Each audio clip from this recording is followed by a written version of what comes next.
Welcome to Thursday Night Live with Z and B on your unfiltered Lego pocket. Look at that. He's already, look, he's so smug.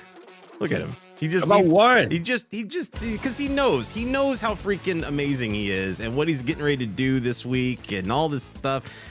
Freaking Hollywood O'Brien. He's not even here anymore for the shows. He's just like, whatever, man. I don't need to be here. Y'all can, I got more important things to worry about. Is what I think most of us would rather like go to bed ever so slightly early than to be on YouTube or listen to this show or do this show. Just if we got that hour to just dedicate to ourselves to sleep. If everybody in the world decided, you know what, this 1 hour that we have here, we're going to do nothing except sleep, I think everybody would take it. That's kind of how I feel. You think so? I think all of our live viewers need to hit all those hearts in chat right now to prove Brian wrong, that you guys love this show, that you want to be here, and you can participate in chat live every Thursday night at 7 p.m. Eastern, live over here on YouTube. Make sure you tell your friends, tell your family, tell your neighbor's dog, for that matter, that we are here live over on YouTube for all of your Lego news and notes from across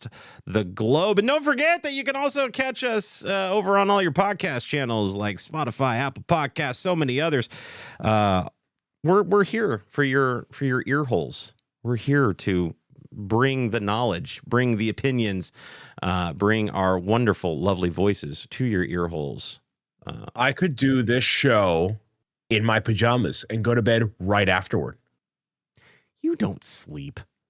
That's true. Actually, you got a point. You don't sleep. I think I don't sleep, and then I'll see Brian pop into a live chat somewhere on Twitch at like midnight. I'm like, bro, what are you doing? Oh, that's normal. Right. No, that's what I'm saying. My nights are like hanging out with Astro Canuck as he's looking at something. Right. And I'm, that's another guy that never sleeps. I don't understand. I don't understand. He never sleeps. He never sleeps, because I'll tell you what. I'm putting him on blast right now. He is every live stream I have at 10 a.m. on Twitch. Shameless plug. Astro's like one of the first people in there to say hello, and he was up until God knows what hour of the night before. And I'm like, dude, you're a beast, man. Like that dude. What we're hearing is everybody needs someone the way that Astro Canuck is there for Zach M. Rutledge at 10 a.m. every Monday, Wednesday, Friday. Yeah. And Astro Canuck will be there for you, for me, for so many others on May 17th for a special finale Twitch live stream with people like Brick and Nick, yourself, more and more, me, as we build up the Mario Kart, the brand new Mario Kart set that's coming out on May 15th. And I'm going to be giving one away. I think Brick and Together is going to be giving a Lego set away. I think Astro Canuck might be giving a Lego set away. Like we got a lot of giveaways going on. You got stuff cooking on your end and everything. Boy, there's a lot happening like over the next few weeks here. My head's spinning, man. We got a lot happening. But welcome back. You were gone last week. Jakey Stud stepped in. What were you doing last week? I was at St. Jude Children's Research Hospital in Memphis, Tennessee for their Play Live Creator Summit. First time going there. And I'd been to St. Jude before for a different event, but this time it was for like what their Creator Summit is basically a couple hundred people showing up, getting to tour the campus, get a little bit more information about what the donations do, talk to some of the people behind the scenes, and collaborate, network in a means of raising money for kids and just in general. And the coolest part about everything, because I knew going into it why we are here, right? A lot of creators that go, they have not had the same experience I have had with like fundraising, right? So it was people from raising $150 to $100,000, a wide range of creators from Twitch and all different walks of life, right? So you had a wide array of people. So what was super interesting was the people that ran this event hand curated the people that showed up and were part of Play Live, and there was not a single drop of ego or animosity or isolation or any of the negative emotions that you can feel by going to a TwitchCon or a Brick World or in anywhere, all that clickiness, all that kind of, whatever. Absolutely none of that at this event. You could walk up to anybody and strike a conversation about not just like, what's your content, anything. And people were receptive to it. And it was not a matter of numbers, how many followers, how many concurrent viewers, how many, nothing of that. It was just good people having a good time centered around a good cause. And I don't know how they did it. I don't know how they picked these people, but it's one of the best events I've ever been to. And I'm very honored I got to go and be there and be part of it. So it's really awesome. That's dope. That's dope. I love to hear that when you're able to do events like that and people check their egos at the door, if they even had one for that matter. Dude, when you walk into the Twitch partner party, and obviously there's a lot of benefits that come with like that check mark, but like you feel it, this like sense of like, oh, people are just they're kind of in their own little world and they're like, all right, whatever. But yeah, none of that here, man. And it's definitely because we were there like for charity, and it's also the type of people that were there. It was incredible. It was really incredible. I love that. Speaking of events, you've got we both got events coming up. Yeah, we do. Over the next week or so, and continuing on through the month and everything like that. It's just event after event after event lately. It feels like we had the St. Jude and now we've got coming up here on the 26th something that we've been really looking forward to with the Pro Gamers Guide Kickstarter kickoff to defeating trolls. So talk a little bit about that. Yeah, so the next adventure in the Pro Gamers Guide series, tackling a topic that many people have felt throughout their life, online or in real life, which is how to deal with bullies and toxic situations. How to identify that, how to navigate that in ways that are, it's such a sensitive topic, but like we're coming at it from an angle of it being enjoyable and fun, that like it isn't as scary of a process as I think people can make it out to be. So trying to tell this story with the characters of Pro Gamers Guide, it's Bob with the pet pals and these really gross and ugly looking keyboard centric trolls that try to invade your space and throw you off your game. And we're launching it as a Kickstarter project, just like with our last couple books. And it's all happening at noon this Saturday at the time of recording, April 26th. And yeah, it begins. We'll have 21 days to get this book into reality. Okay, so we got the Kickstarter kickoff on the 26th. It's like you've turned it up. Like this is the first time, right, that you've been able to do something like this with such a high profile stage like the Twitch front page. Yes? Yes. So Twitch front page, we currently have I believe more bookmarks on the project than we've ever had before.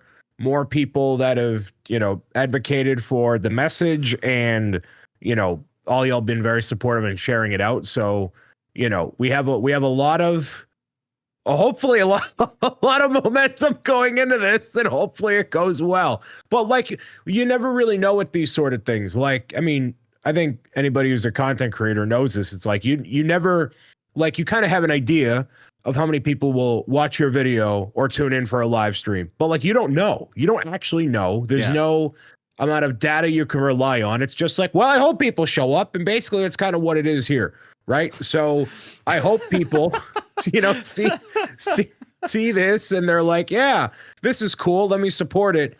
and there's all different tiers that we have for cool stuff like a collector's box and a brick built version of Cuddles the Penguin from the designers over at Bricker Builds. We have all different editions of the books. I didn't know that was a thing. Like, you kept that close to the chest. I didn't know that. Yes, I saw that and I was like, oh, like, I want that. Yeah. Like, what do I need to do to get that, Brian? My God. So, yeah. So, and the cool thing is that it's a brick built version of Cuddles, but then the scarf, it could have been done out of Lego, but having that, you know, community focus and making it unique.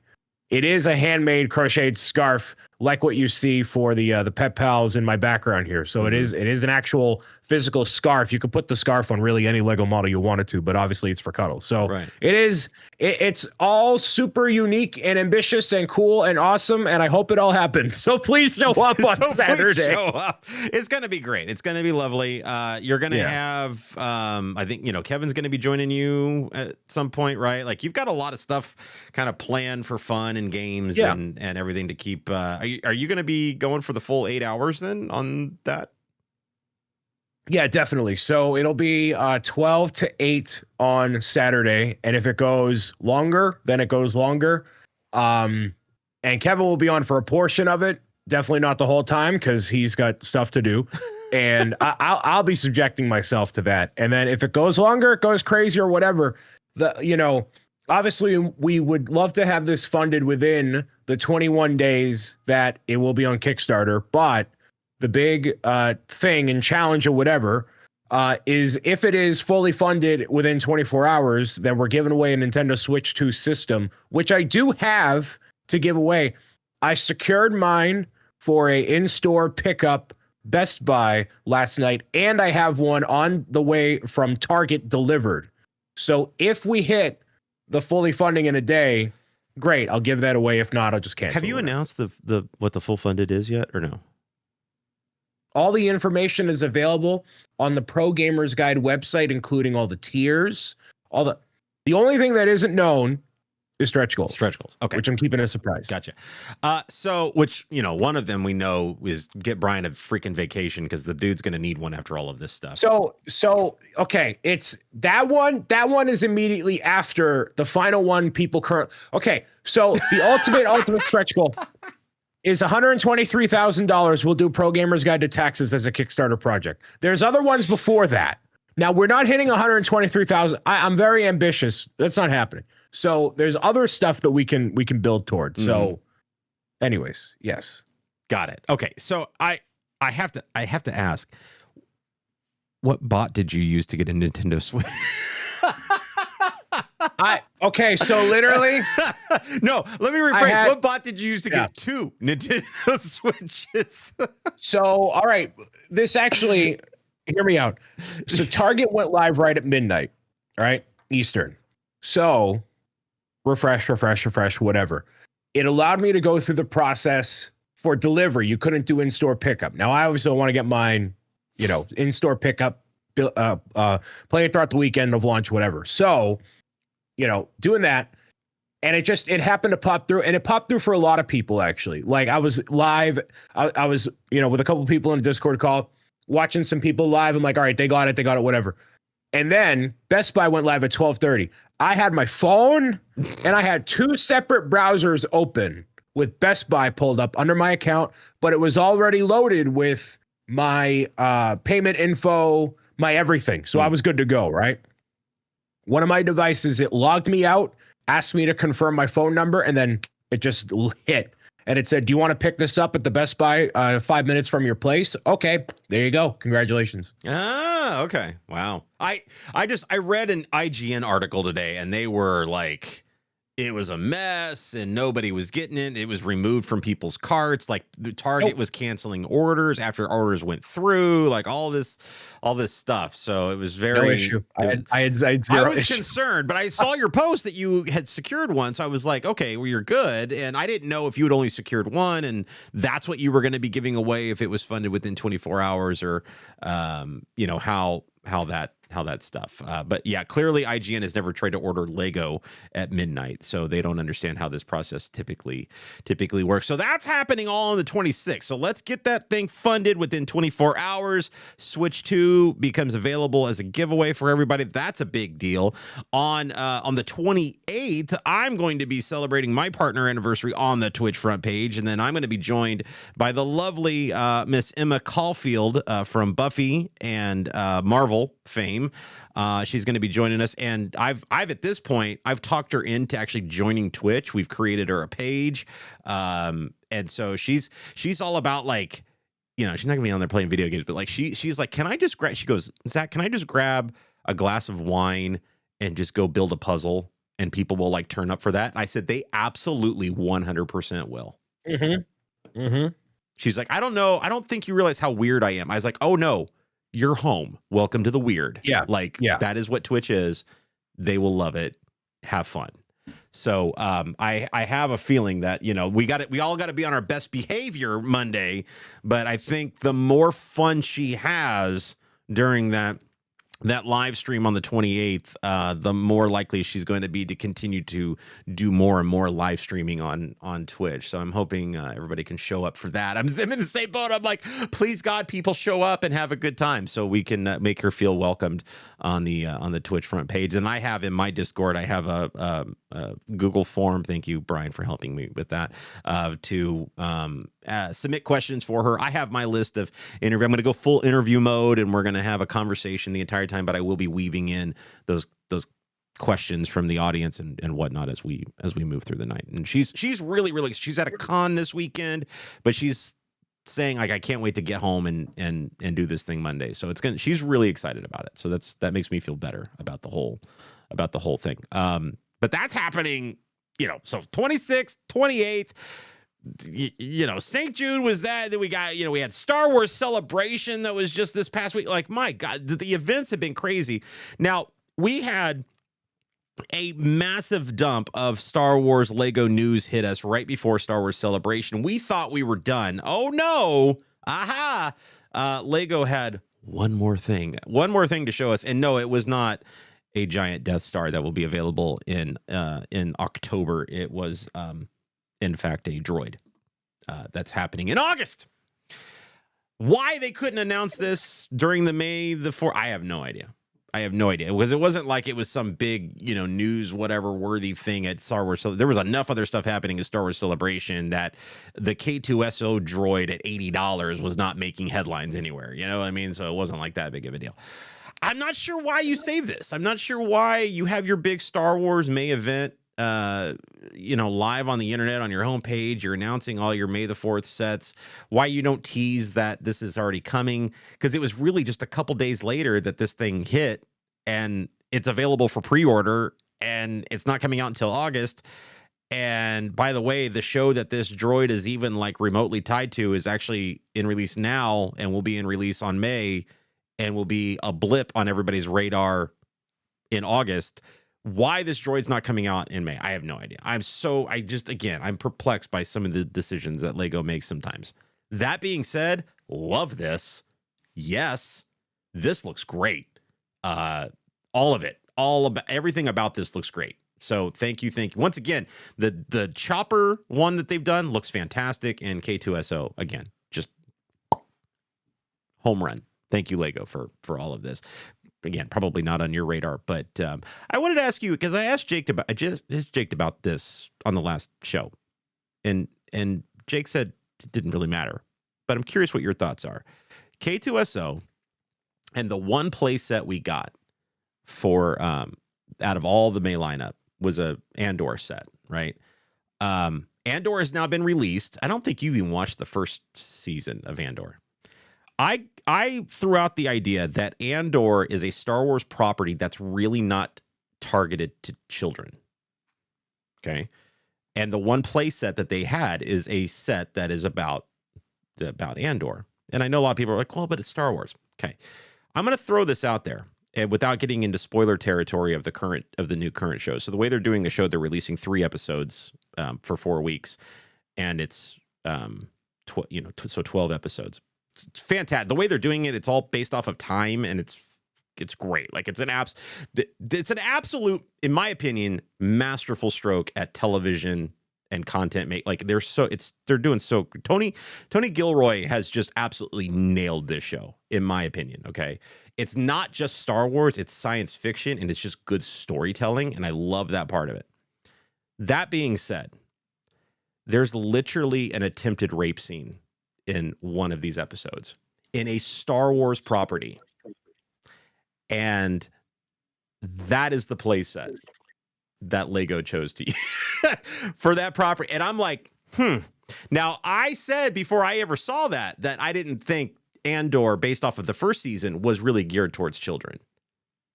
After this first 3 episodes, re-emphasized all of that.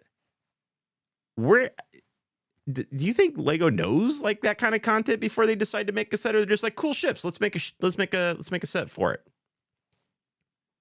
You mean the U-Wing? Yeah. I think Lego was probably like, well, we released a U-Wing for Rogue One, so let's do it again. And that was probably all the thought that went into it. Yeah.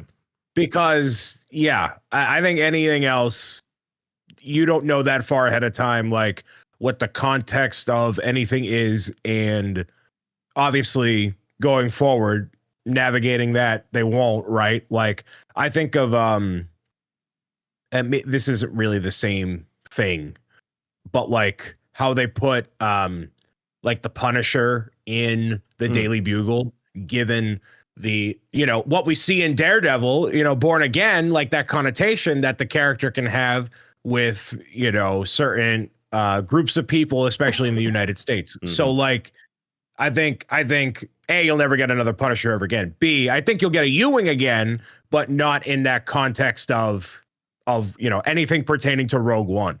So, I'm sorry, not anything pertaining to Andor in that sense, because they would, move away from that in its entirety.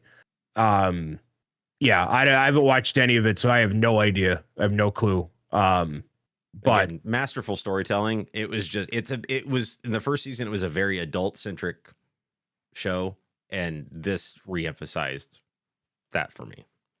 Yeah, when you were talking about it the other day, I was watching you, and like, I think it truly is a generational thing, whether people like Andor or not.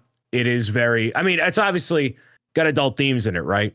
But like in terms of the way the story is told, the cinematography, the overall, progression of what it is, it's definitely different from the general lightsabers and Clone Wars and whatever. And when I think Star Wars, I think of that as Star Wars, and that is what put Star Wars on the map. Therefore, that is what Disney needs to keep making. But there are these, Star Wars fans from the very beginning that want something that resonates with them. So I think Andor and Rogue One is that. And actually, I didn't even like Rogue One when it came out. I'm like, I don't really rock with this at all. Sure. So it just Skeleton Crew. This is not. I'll tell you that. But again, it's a strange show. But it definitely stood out to me when that was the one playset that they decided to make out of all of the different play sets that they could have come up with for all the different Star Wars properties. They chose a play set for a show that isn't really geared or targeted towards, in my opinion, towards children. You know what is targeted towards children, Brian? Fortnite, baby. Fortnite. And can I say, boy, we asked earlier this year, like, where are the Fortnite sets? We've been waiting for a while. Where are the Lego was cooking, baby. They were cooking on these Fortnite sets. I didn't even play Fortnite, and I want these sets, man. Like, all right. So you take a back seat on this one, old man. You had a time to shine. I'm going to take this one. All right. Put the boomer in his place. So these Fortnite sets are a combination of what you would see from general Fortnite, whatever, but also Lego Fortnite itself, the game mode. So we'll save the one that's pictured on screen for a minute here, because to me that is obviously the coolest. Some of these other ones, like the Spark Plug Camp, we have Colombo. These things are definitely directly from the game mode. So I think those are going to be tougher sells compared to others, because if you don't play Lego Fortnite, you're kind of like, and the price point on like Colombo, for example, it's 1,084 pieces, but it's $110. So I have no attachment to like that creature, this mutant axolotl, basically. So I'm kind of like, whatever. But I know like Brick and Nick will be all about these for sure. The Peely Sparkplug Camp is like your perfect. Oh, I need to get Declan a birthday gift. What do I get him? He likes the Fortnite, so I'm going to get him that for $23. It's so good. Perfect. Yep. It's a little battle Durburger, pack. You know what I mean? Like it's a little fun battle pack kind of thing. I love it. Yeah. Durburger is also from the Lego Fortnite mode, but that is also a point of interest in Fortnite proper. So it's kind of pulling from there. And you also get the Durburger minifigure, which is really cool. The Mecha Team Leader, the origin story of this, Zach, which you probably have never done one of these, but hit me with the lore, baby. Hit me with that lore. I need to know. Yeah. So Fortnite in its heyday, in my opinion, would be the game where they would do like a live event. So basically everybody would pop on to Fortnite at one given time, and it would actually not necessarily nuke the servers, but it would actually kind of hold up. And then people would all log into Fortnite under one specific game mode. They would land into the map, big giant countdown, and we wait to see what happens. And so Fortnite has this lore all throughout the season. People make all YouTube channels out of it. What's going to be happening with this upcoming season? And I start talking like that. So the rumor was there's a giant monster that's going to appear out of the lake and try to tear up the island. And and literally as you're in game, like you normally would be, giant one-eyed monster claws its way out of the sea, Godzilla style, claws up. And then that mech rises from the middle of the island and proceeds to have a Godzilla-esque fight with the mech. I need to monster. Look this up. It's so, and it is by far the coolest event they have ever done, and they have not topped it since, because they were fighting all across the map. You know, monster has a giant beam coming out of its mouth and just like punching it, slicing it, taking it up into the sky and slamming it down. And you can move wherever you want to. So no matter whose video you watch, this is a different perspective. So this was when I was still playing Fortnite regularly, Fortnite Fridays with Bricks O'Brien. And I'm like, this is the coolest thing ever. And they proceed to not do that anymore because it's so expensive to pull that kind of stuff off. So I really want this. 250 is tough. Will I get it eventually? Maybe eventually, but like 250 is tough. But this thing is super cool looking, and it's as close to Voltron as you're going to get without it being Voltron quite yet. What's nice is it's 250. It's 250 or 250. But it's also not until August 1st. So those other three are June 1st, right? So after the May rush, right? Which there's a lot of stuff coming out in May. But after that May rush, it's not like, you've got those other June sets, but this one you get a little reprieve on. Now I know the Lego's going to have stuff behind it, sure, but like that at least gives you time. And once again, it's like, oh my God, Lego, look at you, like announcing a major tentpole set that people are salivating over more than likely, and giving people time to budget for it. What a novel thought. My God. Oh, and by the way, it's also available for pre-order. Like, why are we just checking all the boxes off on this one all of a sudden? Like, it's like, oh, look, pre-order, check. Oh, look, time to budget, check. Oh, look, actually pretty decent price considering the piece count and the size. It's huge. Yeah, over 1.5 feet tall. It's huge. They nailed it with this one. Oh, and by the way, also, we're going to add a little exclusive minifig to put in there, too, which they didn't have to do. They didn't do that with the Peely one, right? Like, Peely was just Peely, the Peely bones. Did they have a Peely with that? No, and I continue to look at that Peely set. I'm like, this is kind of stupid. This one's way better. This is like very, very better. Very much better. Now, so again, from an outsider's perspective, right? I have no attachment to Fortnite whatsoever. I love I'm a minifig guy, so anytime you start talking about that's why I wanted the battle bus. Anytime you start talking about minifigs, I'm like, okay, give me a little minifigs. Give it to me. Give it to me, right? Yeah. Okay.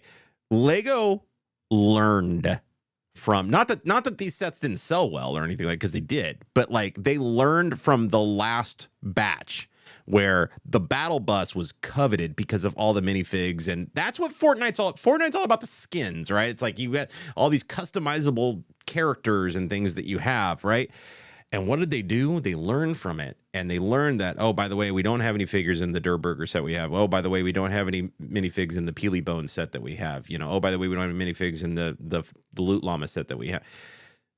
And what do they do? In every single one of their new sets, minifig. Oh, and by the way, let's turn it up to 11. And now we're also going to add a downloadable QR code for in-game skins that you can get when you buy these sets. How do you, again, Lego, you have screwed up so much lately. Like, how do you all of a sudden just completely turn it over and go, no, when actually we know what we're doing? Sorry, we were just toying. We're just messing with you guys. We actually know what we're doing. Is this a whole other marketing team? Is this a whole other, like, what is going on here? Because these sets are so good. They check all the boxes. They're giving you minifigs with all of them. They're priced appropriately, really, for, again, the piece count and everything else that's going on. They're offering at least the August set up for pre. It's odd that they're offering the August set for pre-order, but not the June sets for pre-order. I find that interesting. But how do they? I mean, how? What? I mean, if you look at what they have for the current lineup, this is kind of like one solid wave of sets you would normally get from a Lego release. If you look at all of them, like between what they came out with, you know, January 1st and now. So maybe they just like split it up, and they split it up in a weird way. And I maintain that they did the battle bus the way that they did because they wanted people to get in and get as many minifigs as possible. And they didn't want to split them up or make anything exclusive yet. So the battle bus was your point of entry. And then now it's everything else. Yeah. So from that standpoint, I get it, I guess. Right. So they in my opinion, they learned from some of those mistakes, right, early on, and with this next wave. But they add that QR code. Now, is this a hint at the future for properties like Pokemon, where they're having those tie-ins to the game? Do you see a future where we get a Pokemon set with cards and stuff? Pokemon Company has no clue what they're doing. Zero clue. They're not going to do it. You're going to maybe get a exclusive card, but you're not getting anything that ties in with the game. I think you would sooner see Nintendo do it, but Pokemon is so behind the 8 ball on like anything pertaining to the games. And it's an entirely different division from anything pertaining to merchandise. All the Pokemon merchandise is like a 100 out of 10. You have the home collection, you have the trading card game, you got the plushies, and it's all priced not too egregiously. It's all high quality stuff. It stands the test of time. And then those games have been stinkers for many years. As someone who's played majority of them throughout, majority of them, not all of them, majority of them, all throughout my life, there's been a definite like not maintaining of quality that is reflective of everything else Pokemon does, shows and everything included. So no, this will not pertain to the game, but you will probably get an exclusive card, a Lego version of Pikachu on that, which is what's going to drive you up a wall when you're trying to pre-order them in 2026. So good luck. As somebody that isn't really playing the game, I'm going to dabble in the games, right? Don't get me wrong. May 2nd comes around with all the Star Wars event that they're doing, your boy's going to be playing some Fortnite. Like, they got me. They hooked me. Like, I'm going to have to go buy all the freaking skins and whatever else. They got my money. It's Star Wars. I'm a nut. Like, that's just the way it is. But somebody that hasn't really played the games, I look at a set like this. I look at a set like the Clumbo guy, whatever that little creature thing. And all it does is kind of scream Lego Dreams to me. But like amazing, like and that's why I'm like, I don't care if I don't have it looks interesting, it looks fun, and it's gonna look really cool up on a shelf or be fun to play with, right? Like, I have no reference for this mech. I wasn't there for the live event. I got nothing. But it's a mech, and it's a posable mech, and you can move it, and you can play with it, and that's my game, baby. Like, and it looks dope, and so, yeah, you bet your buttons are going to be like looking at the sun saying, you want that, right? Like the actual Fortnite player in the house. You really want that, right? Like, that's a set you really want, right? Right? right? You need that mech, right? Right? Because daddy wants to build that set like that. I just want to build. I want to build that. I want to build the Columbo again. The Durr Burger. No, that's not for me. I love the set. I think it's a great set for people to pick up in the Peely and Sparkplugs camp. Like perfect entry. I can recognize like when what Lego's doing there, and that's a great entry point for, like you said, you need to go pick up a set for a birthday or whatever. You need to fill out a cart kind of thing. It's got like exactly what that is. It's got several minifigs in it, and they're all different too. Like between all the different sets, it's good, man. Lego just again absolutely knocked it out of the park. We're pretty quick to call them on their stuff when it's not looking so great. Boy, God, they just absolutely killed these, man. I love them. I don't even play the games, and I love them. These are good. These are fantastic. They hit a lot of releases, and there's even more stuff coming down the line that like hasn't even officially been announced, but like, the images are out there. I don't know what store has been posting the images or particular Lego reviewer that has got their hands on them early or what's happening there, but there's more stuff even probably for next week's show as we get into it. But that's not all. We got ourselves our new entry into some of the plants and botanical collections and things, and a couple little things to talk about here. We have the red maple bonsai set. We have the happy plants, which are featured here, and in the fauna collection, the tiger wall set. Now, the tiger thing, I've heard a lot of people go gaga over this thing. I don't get it. It's not for me.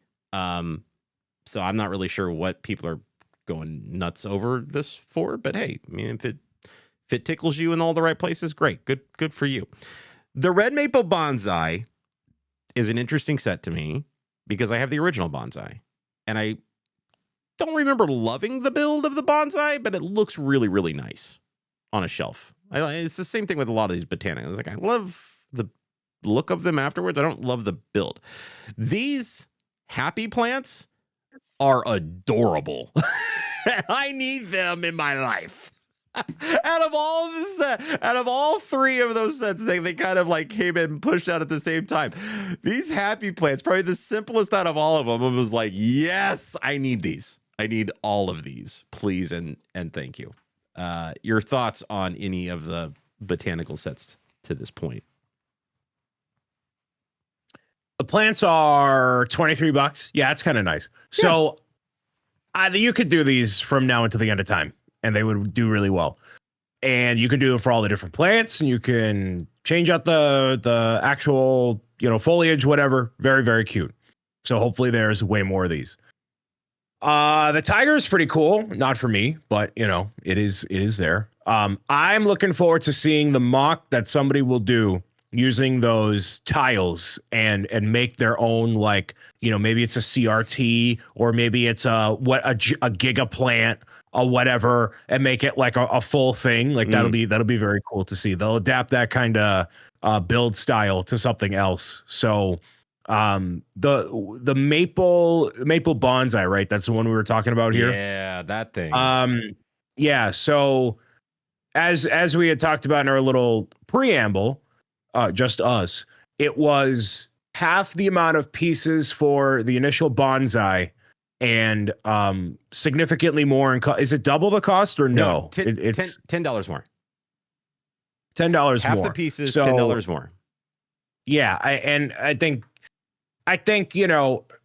Lego hit the gold mine of making one of the best Lego sets of all time with that bonsai tree and the frogs. You could leave that out on store shelves forever, and I think it'll sell. Mm-hmm. So I think this is kind of their way of trying to do something else with it. It's not going to land the same way because that is like unbelievably cool. But yeah, it's interesting because now we're in a situation of cost of things being a little bit higher than I think what we are expecting. Yeah. That's the thing, right? So we're looking at some of these weird pricing that we've been seeing lately, and the bonsai is just one of those, I guess, examples of this, where is Lego kind of sneaking out some of future-proofing pricing out there because of the uncertainty that a lot of companies are facing, shipping things and whatnot. and getting supplies that they need in return. You think they're future proofing some secretly, for lack of a better, secretly future proofing some tariff pricing in there, because it's kind of hard to, I guess, justify a price at where it is for this red maple, considering that the original bonsai had pink frogs, like a very specific part that had to be created for it, recolored or whatever for it. Where this, I don't know all of the details with those red leaves, and I'm assuming those are recolored as well. But like, it just seems like seems like there's something else going on there that they're not being very forthcoming with. I think some of these sets just are not great when it comes to the value, and I think this is probably one of them. So I don't think they're going to get the same staying power when it came to the original, the green or pink frog version. So this one is 474 pieces, 9.5 inches tall. So, it's pretty beefy by comparison, right? It's beefy, but it's still half the piece count. Like, yeah, and the original is 7 inches tall. So what the Botanicals are very much like, all right, how does it look on a shelf forever? And so this one, it'll look good on a shelf. So from that standpoint, I think it's fine. I think if they're trying to hide tariff pricing in there, I think they need to be a little more forthcoming with it and say, hey, you may see some prices increase. And this is also off of the prices increasing fairly substantially. And they literally just said, because we feel like it, back in like 2021, 2022, they were like, yo, we're raising these prices and that's it. Right. So if they're going to do it again, now you have an excuse, right? And I'm worried. That's a whole topic in of itself, because that could bode very not well for a lot of prices. I mean, that's why I want to get into that with this, because that's kind of my point here, is that we're seeing some pricing that really just doesn't make a whole lot of sense, between, and there could be factors there that they're not telling us, like the Shire could have. There was rumors that the person that owned the plot of land that Bag End was on, that featured in the film, wanted an extra fee to replicate that in Lego. That was, again, rumors, right? Who knows? But then you get something like the Kylo Ren ship that we talked about last week, that Jake and I talked about last week.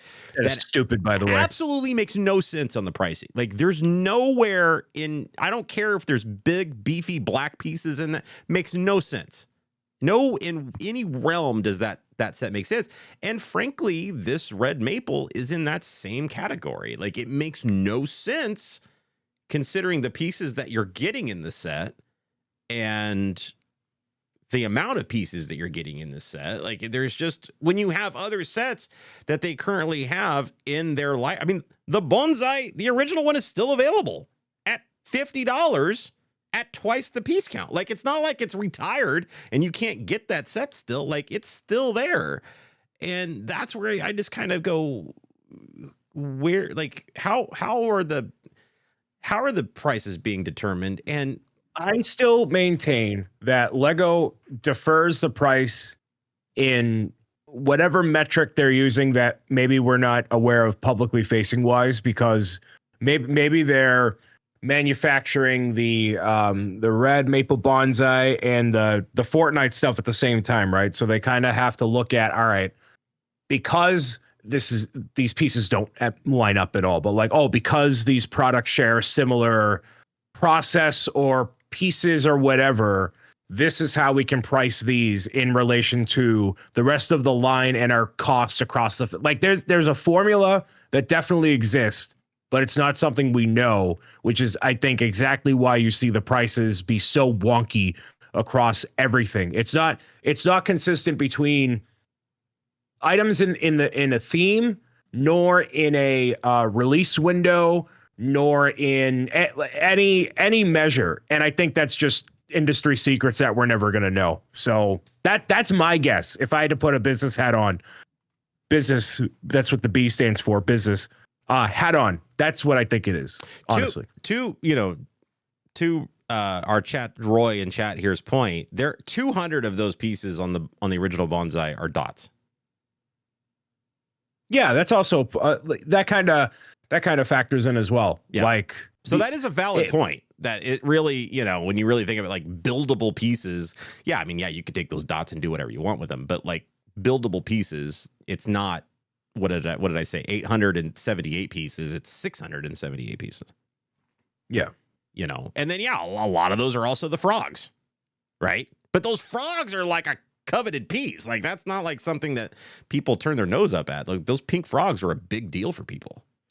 Yeah. The only measure you can have when evaluating when a Lego set is worth it to you is, I think it was Jang who said it first, and it really resonated with me. It's the volume of stuff that you get, and if you feel it's worth it. Like, yeah, could you buy an NES for the same cost, if not less, than the Lego version and have it fully operational and play the game? Of course. But that experience and how it looks when you see it and that process of it is all that worth it to you. And maybe for some people that maple bonsai is worth it. Maybe the original one to them is not. Maybe these happy plants are the stupidest things ever. And then they look at all the Fortnite stuff and they're like, yeah, this is great. Because you know there's some 14-year-old that's going to be like, I don't care about these stupid plants. That's not worth $23. And then they'll go pick up a Fortnite set. So who knows? Right. Well, and that's the good news is that Lego continues to have a huge library of different styles of themes for people to, you know, to get their hands on and experience and enjoy. Thank God, you know, we've got these Fortnite sets because frankly, Lego hasn't been pushing out a ton of play sets for kids. It's been a lot of display sets. It's been a lot of 18... we'll see Lego City will come out in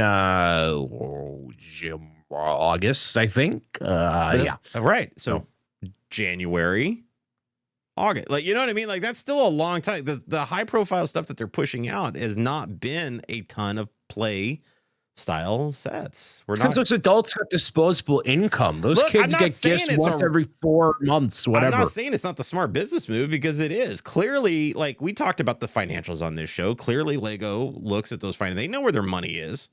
They know who's buying this stuff, you know? You know where their money is in, Zach? Keith Haring. That's where the money is. That's where that is. It's an interesting segue. Listen, yeah, let's get off the plants and we'll go to another display style set. And the newest entry in the Lego art theme is the Keith Haring dancing figures. Now, I'm just gonna tell you guys, like, no fluff. I love this set so much. I love everything about this. As far as art sets go, this is one of the best that Lego has ever done.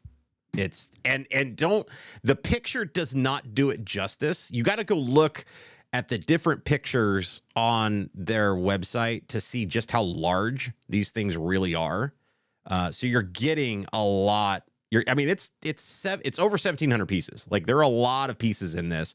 They can be displayed on a shelf like they are. They can be displayed on the wall.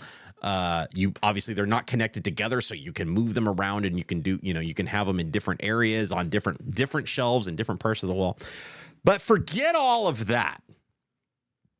The artist himself and the style and everything surrounding it is an absolute chef's kiss for Lego, especially in today's world. I love that. And I'm assuming that, you know, again, these sets have been planned and designed and ready to go for months and months and months. But in today's world, to see a set from an artist like this come out right now is very important. Like we've seen a set like this before with the Everyone is Awesome set, which I loved. I loved the commentary behind the set. And this is the same way with this one. This is an absolute slam dunk. And I wanted to pose this question to you, Brian, especially with considering Keith Haring's background, history, art, his endeavors. Do you think that these art sets, even though they're not geared towards children, do you think it is a gateway that Lego is opening up for younger audiences to maybe go out and kind of look up some of these artists. I mean, maybe they don't know who Keith Haring is, but maybe this gives them a little bit of insight into who he was and what he was all about. No, not even a little bit. That sucks. So there is no child, I think, that is going to look at this and be like, oh, that's cool, I got to buy it. They're going to buy Fortnite. This is not relevant. You don't think there's them. like a 14-year-old out there that like would look at this and sure, go, that's interesting. Yeah. I want to know more about that. Yeah, but like not many. Like this is a masterclass of design, by the way. When you look at this compared to the original illustration, holy mackerel, dude. They whoever designed like whoever designed this set. I want to go hug this person. They locked themselves in Denmark and did not emerge until they nailed every single angle and everything. This is like unfathomably accurate to the original, and it's so good. It's so good. What Roy said in the live chat, this being a fantastic looking set that no one will buy.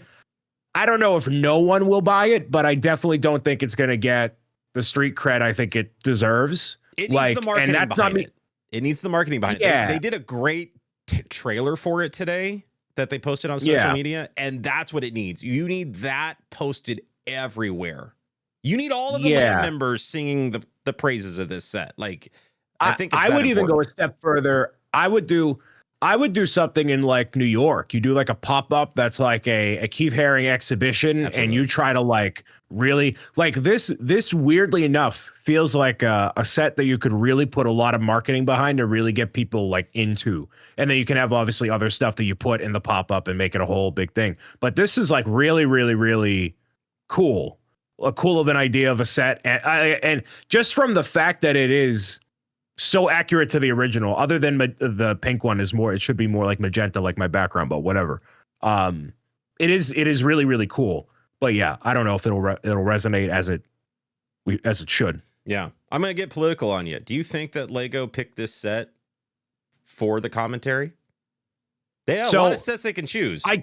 I don't know the commentary. You'll have to enlighten me. So he was very, he was a gay man that died of AIDS. And his artwork was very prominent in telling those stories and explaining that people shouldn't be silenced, that they shouldn't be oppressed. And considering what we are dealing with today, I thought it was an interesting choice for Lego to push out.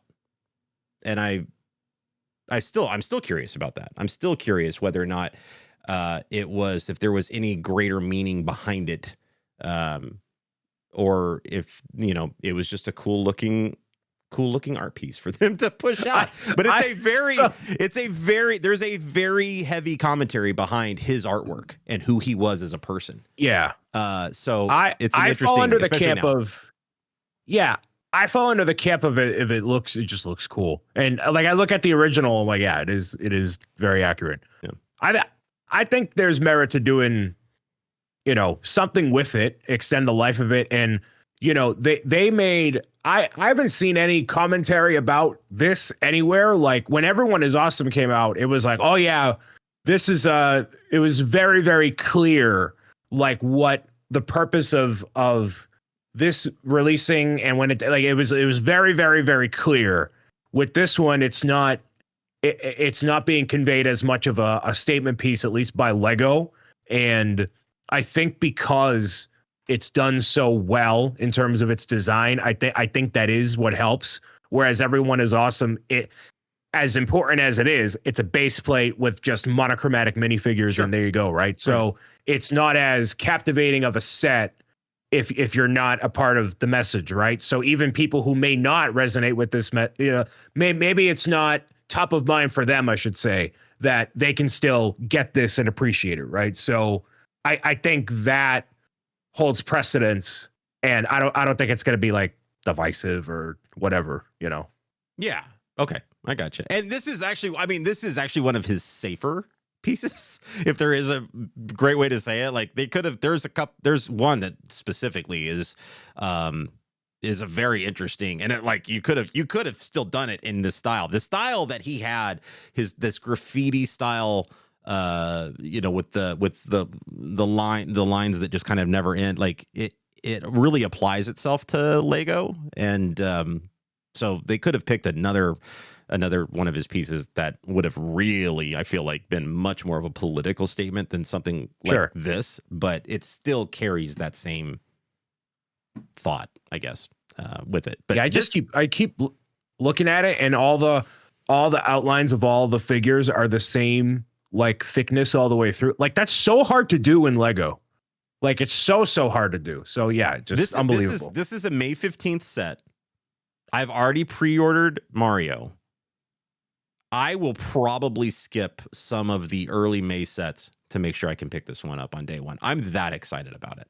Like, and I want to watch you build it. I want to see the process of how all that comes together. That is very, very cool. I cannot wait. This set is absolutely incredible.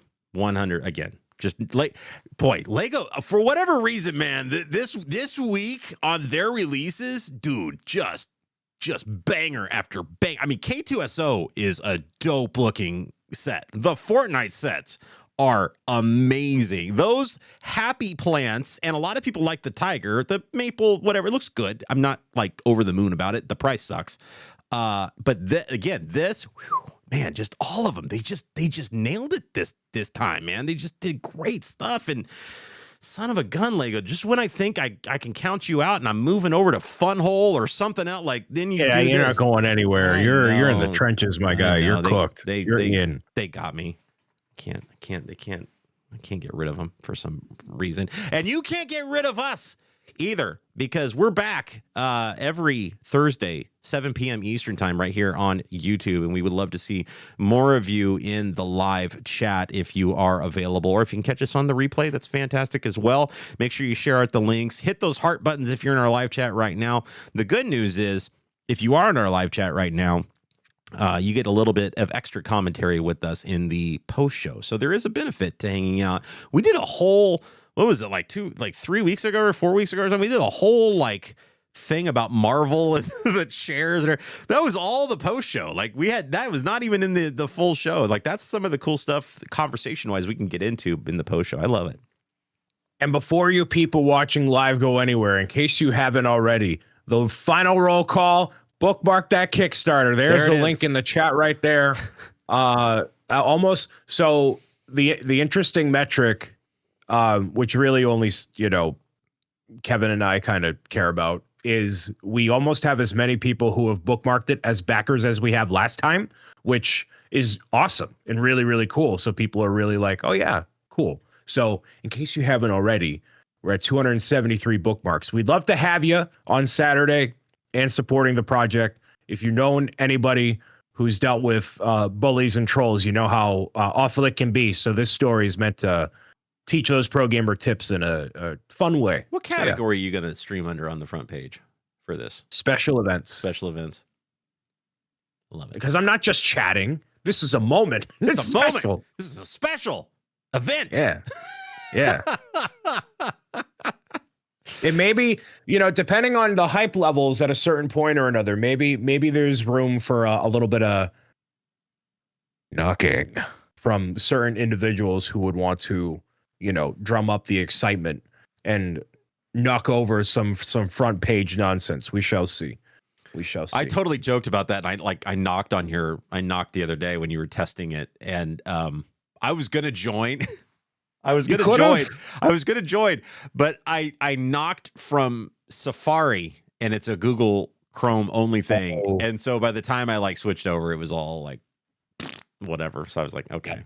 The moment had passed at that point, right? The moment was gone. So I'm like, oh, I'm not gonna sit there and mess with it. But hey, maybe knocking will occur on Saturday. Should be fun.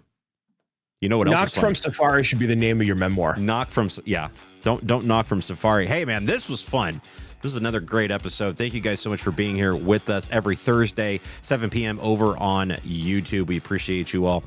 Mr. Bricks O'Brien will be live over on Twitch on April 26th, starting at 12 p.m. Eastern. Yep. For 8 hours on the Twitch front page, ready for the Kickstarter kickoff of Pro Gamer's Guide to Defeating Trolls. And by gosh, we need to fund that thing in 24 hours so we can unlock that Switch. We need to get it fully funded so Mr. Bricks O'Brien can take a vacation. And there might even be a stretch goal in there where you can turn yours truly into a troll, which I'm all about. Thank you guys so much for being here with us today. If you are live with us in the chat, make sure you stick around for the post show. Until next week, everybody, we'll see you guys later. Bye!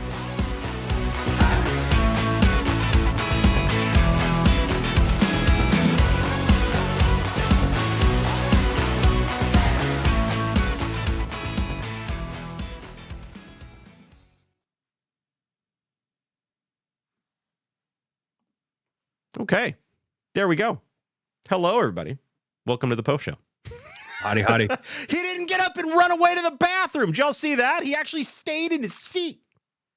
No, I've been trying to pace myself a little bit better. Actually, you know what? You know what the real kicker is I've realized I drink so much Coke Zero / Diet Coke, and that's what gets me. It's all the caffeine.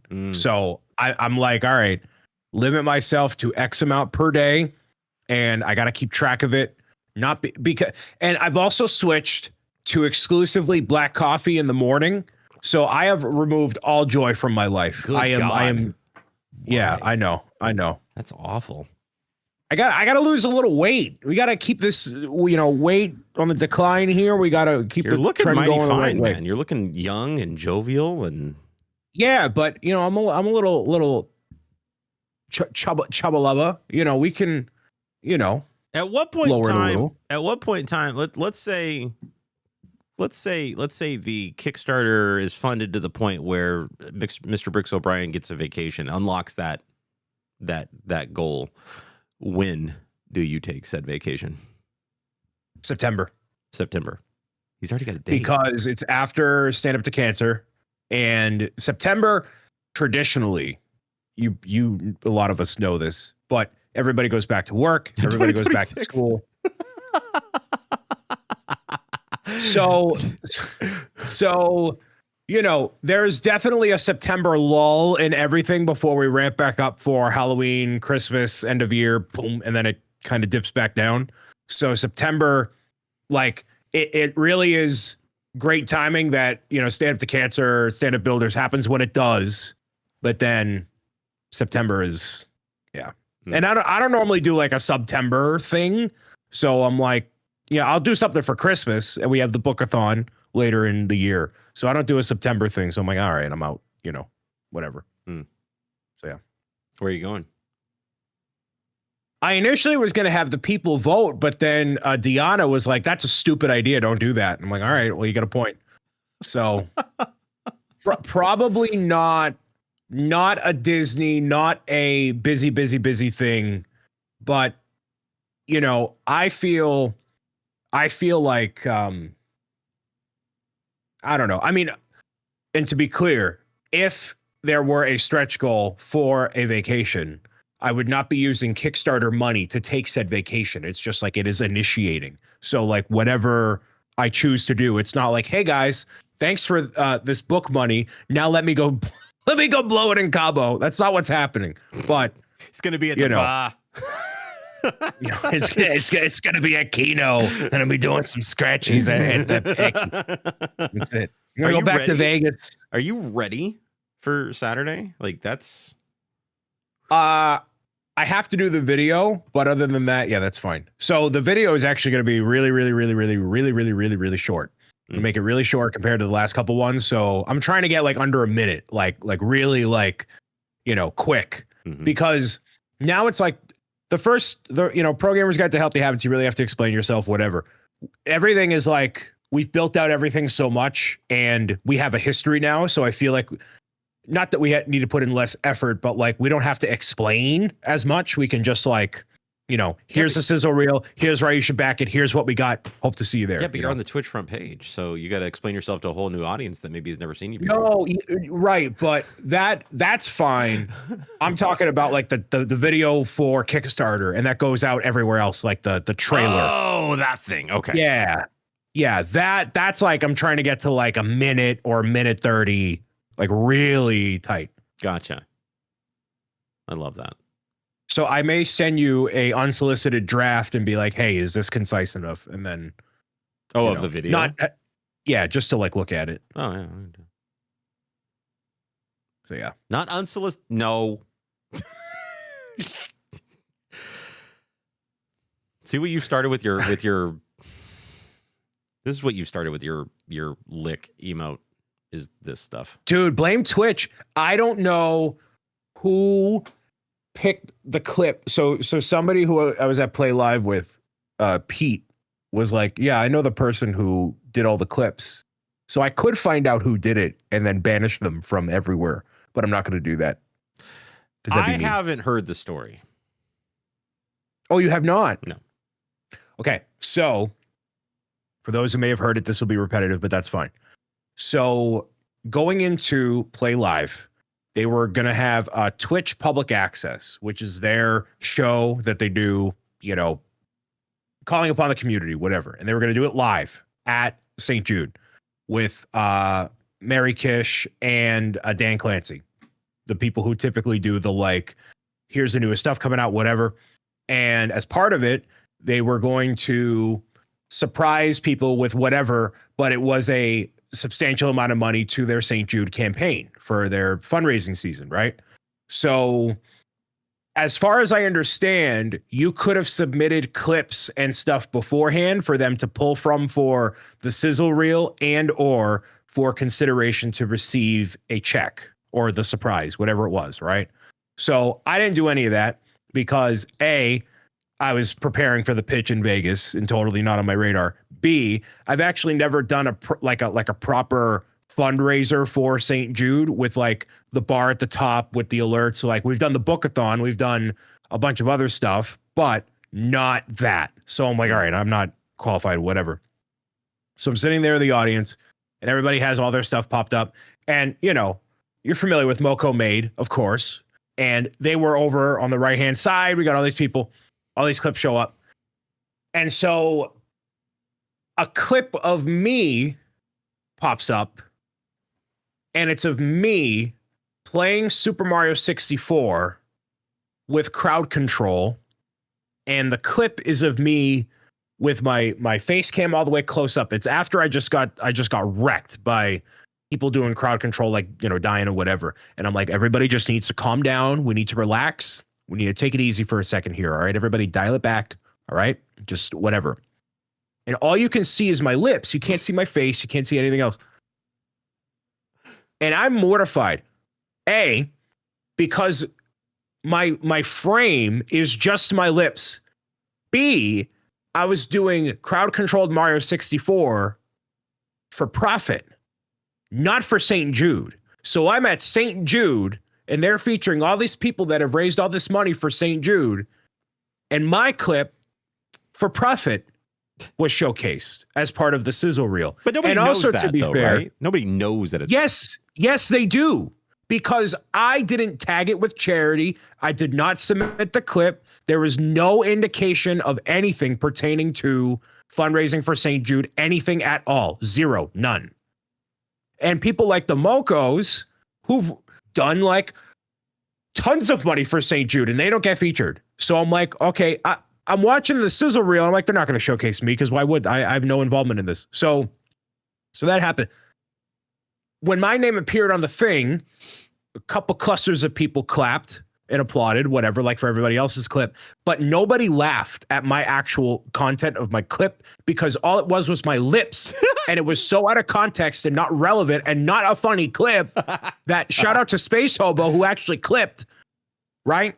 And to be fair to whoever was picking out those clips, didn't know what they were doing because they also featured a clip of somebody fundraising for Starlight Children's Foundation in the sizzle reel for St. Jude. So somebody was not paying attention to anything, and I didn't submit the clip. Nothing, zero. So I don't know how it happened, but then all of a sudden, bricking together, takes the thing of the lips, and then he makes the loop, and then he sends it to me, and he says, "You're welcome." And I can't hide it behind a bits goal. I can't hide it behind a sub goal or the Kickstarter or whatever. Andrew already did it, so I guess we're making it. And here we go. It's the most used emote I've had in the past 30 days. So there we go. It's already done. I still say, Brooks O'Brien 2 years ago, that emote never sniffs your channel. You have changed, sir. I don't think we've beat you down. We've beat you down to the point. No, so here's why. Here's this why stuff to happen. Here's why I allow it is because it was already highlighted and out there by Twitch, and I think the story behind the emote, the story behind the emote is way more relevant than the emote itself. So that's why I'm okay with all of it. You know. Mm-hmm. Mm-hmm. We've changed. And there's nothing like the origins of the clip and everything. None of it is, the emote is inoffensive. There was nothing taken out of context. It was nothing like that. It's what Twitch featured on their broadcast at St. Jude. So, all right. And you can find it offensive. I was going to say, actually, I'm over here making stories with it in Pick Stitch's channel today. So there's multiple women that have reached out and said, "Hey, this is like," or they don't like it. Not that they're weirded out by it, but they're like that. I don't know about that one, Brian, but makes them feel a little funny. So be there on Saturday to back Pro Gamer's Guide to Defeating Trolls on Kickstarter. For the love of everything, please don't buy the happy plants and buy my book instead. I'm never going to be allowed to knock on his channel.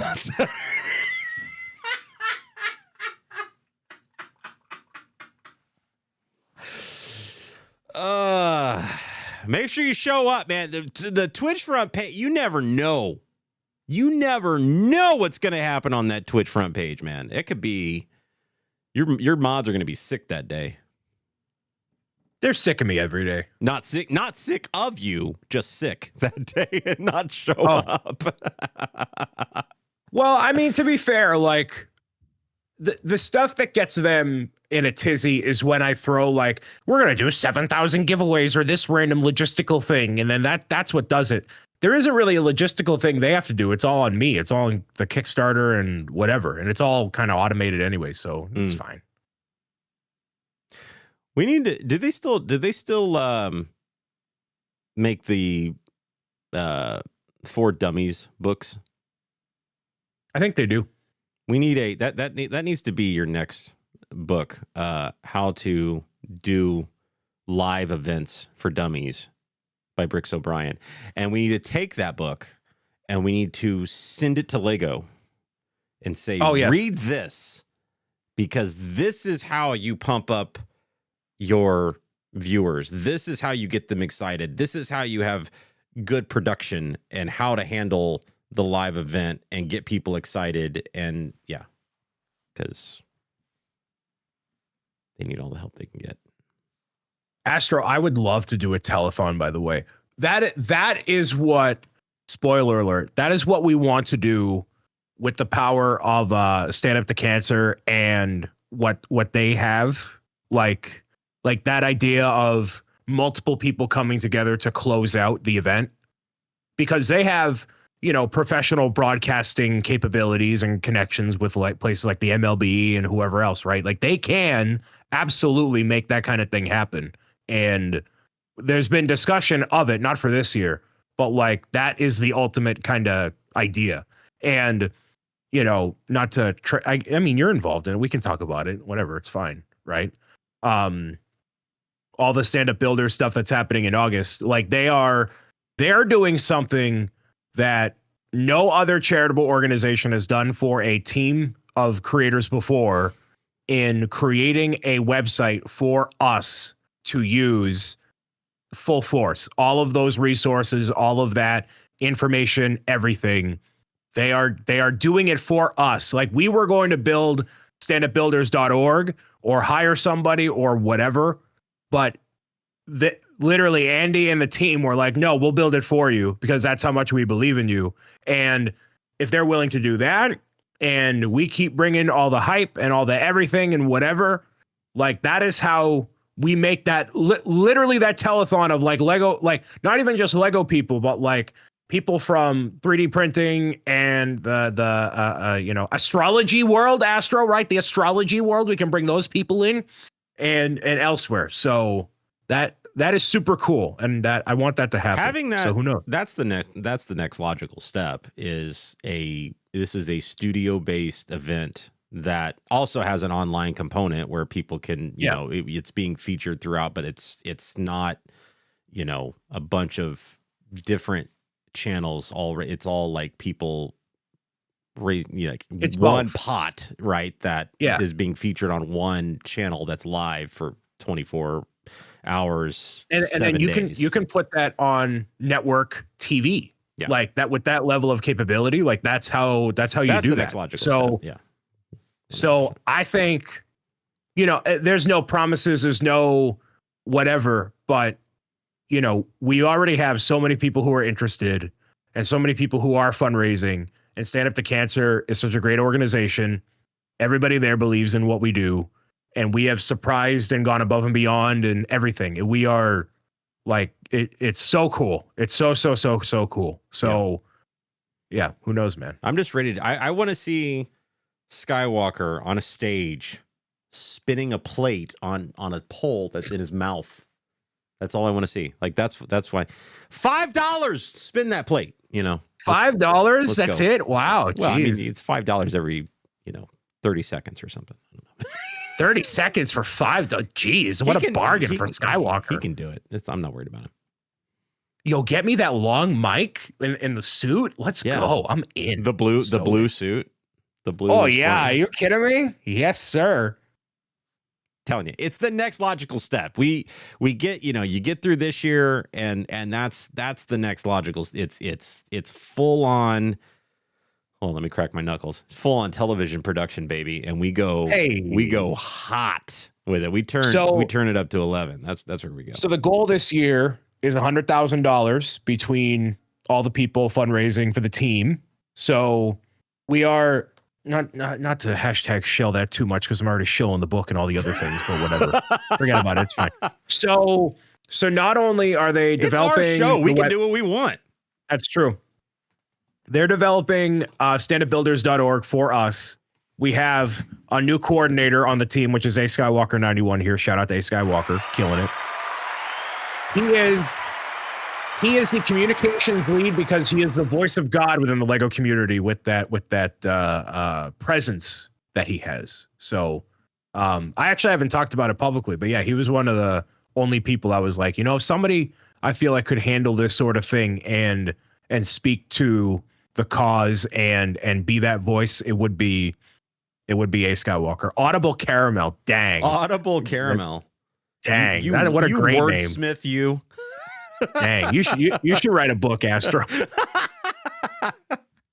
And then we have community champions, which are essentially these people that will represent different factions within the Stand Up Builders team. So, you know, who not somebody who has the most viewership or the most clout or the whatever, but like somebody that can be, you know, a leader within the team to do like a raid train within the different teammates, to do, you know, uniquely sponsored giveaways. So let's say there's a 3D printing a community champion. Can we get like a Bamboo or a Polymaker or whoever to help with the team? And then whatever, right? Like there's stuff that can be done there. So, sure. You know, all these different we've really like thought this out like way more, like it's a lot of cool stuff. So I'm very excited about it.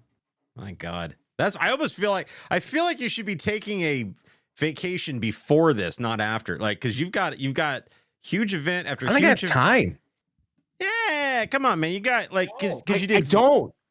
No, because okay, so the big calendar. What you got going on, says June? we had okay, I'm already off camera. We have the Kickstarter, then we have Switch 2, then the partner first year celebration for the partner stuff. Then we have GCX. Then we have Stand Up Builders. Then we have Brick Slopes from the keynote speaker. So there's literally zero time. You do GCX anywhere for anything. You do GCX and you take a vacation and then you go right into Stand Up Builders. No, it's Stand Up Builders. No, because we're going to be prepping leading up to it. Zach, this is how this goes.